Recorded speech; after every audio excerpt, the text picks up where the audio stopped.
اعوذ باللہ من الشیطان الرجیم، بسم اللہ الرحمن الرحیم۔ السلام علیکم، میں ہوں سعدیہ سہیل، آپ کی دوست، آپ کی ہمدرد۔ آج میں آپ کو ایک ایسی تسبیح بتانے جا رہی ہوں جو اولاد کے لیے، وہ لوگ جو بہت زیادہ ترسے ہوئے ہیں، اولاد کی دعائیں مانگ رہے ہیں پر ان کو ابھی تک اولاد جیسی نعمت حاصل نہیں ہوئی۔ اور آج میں یہ بھی بتاتی چلوں، یہ تسبیح میرے ہی اس چینل پر میری ایک بہن نے کمنٹس میں لکھی تھی، اور انہوں نے کہا تھا کہ یہ تسبیح کرنے سے اللہ نے ان کو اولاد جیسی نعمت سے نوازا ہے۔ تو میں چاہتی ہوں کہ ان کا یہ خواہش تھی کہ یہ میں اپنے پروگرام میں بتاؤں، اور کیونکہ وہ میری بہن کی طرف سے تھی، وہ جو میری بہن نے کمنٹس میں لکھی تھی، تو میں نے یہ بتانا میں ضروری سمجھتی ہوں کہ جنہوں نے بتایا ہے ان کے ریفرنس سے انشاءاللہ میں آگے جا کے آپ کو تسبیح کی ڈیٹیل بھی بتاتی ہوں۔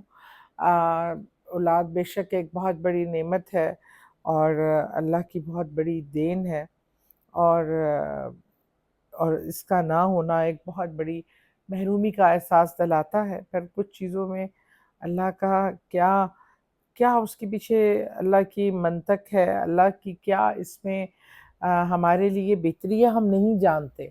تو اللہ کے فیصلوں کو قبول کرنا بھی، اللہ کی رضا میں راضی رہنا بھی ایک مسلمان پہ فرض ہے، جو بینگ اے مسلمان ہمیں کرنا چاہیے۔ تسبیح کے لیے جو میری ایک بہن نے میرے ہی یوٹیوب چینل پہ کمنٹس میں بتائی ہے کہ انہوں نے یہ تسبیح کی اور اللہ نے ان کو اولاد جیسی نعمت عطا فرمائی۔ میں اولاد کا وظیفہ پہلے بھی بتا چکی ہوں، لیکن یہ بڑی ہی خوبصورت اور آسان عمل بتایا ہے میری بہن نے۔ انہوں نے کہا ہے کہ آپ نے دن میں 3 بار یہ تسبیح کرنی ہے، کسی بھی فرض نماز کے بعد آپ یہ تسبیح کر سکتے ہیں۔ پہلے اول و آخر 11 بار درود پاک پڑھنا ہے۔ اب وہ درود پاک ابراہیمی بھی ہو سکتا ہے، کوئی بھی درود پاک، لیکن بہتر ہے کہ درود ابراہیمی آپ 11 بار پڑھا جائے، اور بیچ میں 3 تسبیحاں استغفار کی پڑھنی ہے۔ اور جو آپ نے دعا کرنی ہے، جو سب سے بڑا اس میں پوائنٹ ہے، وہ کہتی ہیں کہ میں نے صرف اپنے لیے دعا نہیں کی تھی، میں نے ان تمام لوگوں کے لیے دعا کی تھی جو اس نعمت سے محروم ہیں۔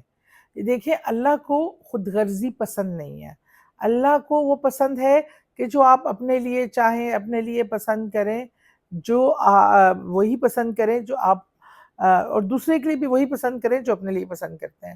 اگر آپ اس دکھ میں ہیں، اس تکلیف میں ہیں، تو ہر وہ شخص جو اس دکھ میں مبتلا ہے، اس محرومی کا شکار ہے، آپ اس کے لیے بھی وہی درد محسوس کرتے ہوئے جب آپ دوسروں کے لیے مانگتے ہیں نا، تو اللہ آپ کو خود ہی نوازتا ہے۔